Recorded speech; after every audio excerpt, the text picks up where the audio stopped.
Bien-aimés dans le Seigneur, recevez grâce, miséricorde et paix de la part de Dieu le Père et du Christ Jésus, notre Seigneur.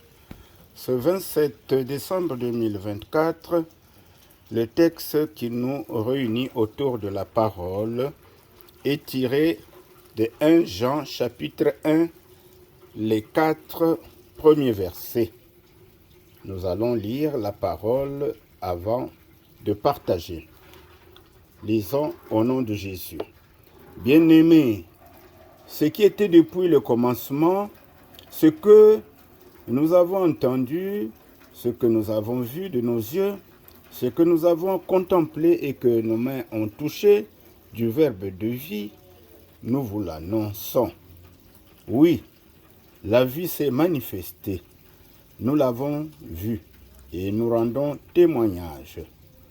Nous vous annonçons la vie éternelle qui était auprès du Père et qui s'est manifestée à nous. Ce que nous avons vu et entendu, nous vous l'annonçons à vous aussi pour que vous aussi vous soyez en communion avec nous. Or, nous sommes, nous aussi, en communion avec le Père et avec son Fils Jésus-Christ. Et nous vous écrivons cela afin que notre joie soit parfaite. Disons Amen. À présent, nous allons essayer de partager ce que le Seigneur nous a mis à cœur. Alors, de quoi s'agit-il dans ce texte? Eh bien, l'apôtre Jean témoigne la parole de vie.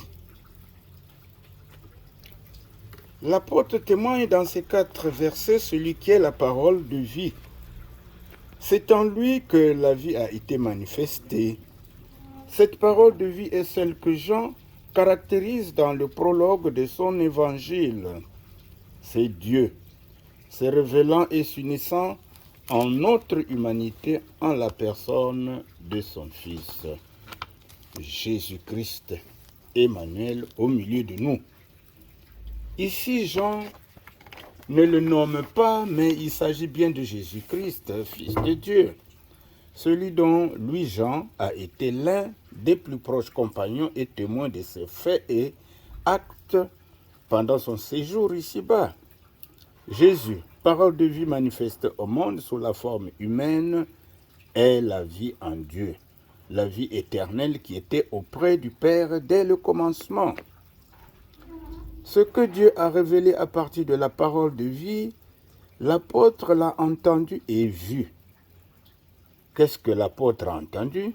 Eh bien, ce sont les enseignements de vie qui ont retenti à ses oreilles et pénétré dans son esprit. Et qu'est-ce que l'apôtre a vu?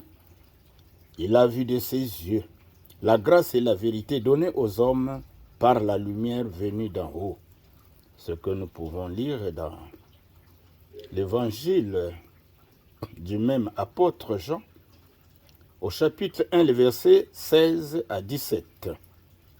Eh bien, par la contemplation, les apôtres sont devenus plus proches et ont communié avec Jésus. Cette communion est aussi transmise à ceux qui écoutent et mettent en pratique la parole de vie et donc sont devenus un avec Dieu et Christ. Comme cela nous est dit dans Jean 10, verset 30, où le Père et le Fils sont un. C'est donc par la prédication et la lecture des Saintes Écritures que cette vie est annoncée, de sorte que les témoignages des uns et des autres deviennent une passerelle pour accéder à la foi en Dieu. C'est dire que la connaissance de l'Évangile conduit inéluctablement à la joie et à la gloire de Dieu pour ceux qui se convertissent. Ce que nous pouvons lire en Luc 15, les versets 5 à 7. Ce court texte nous donne à nous faire une application.